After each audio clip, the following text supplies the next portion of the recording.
Welcome back to my channel. ఇవాళ అయితే కజ్జికాయలు చేసుకున్నాము. మైదా పిండి తీసుకొని పక్కన పెట్టేసుకొని మనము కజ్జికాయలకి పుట్నాల పప్పు, బెల్లము ఇలా చేసి బాగా గ్రైండ్ చేసుకోవాలి. ఇలా మెత్తగా గ్రైండ్ చేసుకుని పక్కన పెట్టుకొని ముందుగా మనం తడుపుకున్న మైదా పిండిని తీసుకొని బాల్స్ లాగా చేసుకొని ఇలా మనం బాగా రుద్దుకోవాలండి. పూరీలాగా రుద్దుకున్న తర్వాత మనము పూరీ దాంట్లో ఫ్రెషింగ్ దాంట్లో పెట్టేసి స్టఫింగ్ పిండిని దాంట్లో పెట్టేసి బాగా ఫ్రెష్ చేయాలండి. ఎడ్జెస్కి ఏమైనా కొంచెం ఇది గ్యాప్ ఉన్నా కూడా మనకి ఆయిల్ ఖరాబ్ అవుతుంది. ఇలా గ్యాప్ లేకుండా నీట్గా ఒక పేపర్ మీద వర్క్ చేసుకోవాలి.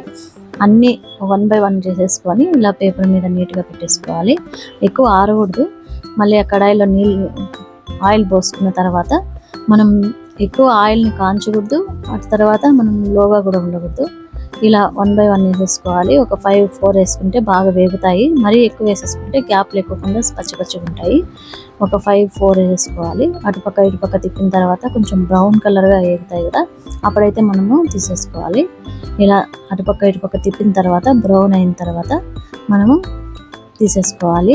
కజ్జికాయలు అంటే ఈజీనే అండి, కాకపోతే మనం పూరీ చేసుకునేది కష్టమవుతుంది, నెరుతుకోవాలి కాబట్టి. ఇలా కజ్జికాయలు అయితే ఇలా వేగిన తర్వాత మనం అన్నీ తీసేసుకొని ప్లేట్లో సర్వ్ చేసుకుంటే కజ్జికాయలు రెడీ అయిపోయినాయండి.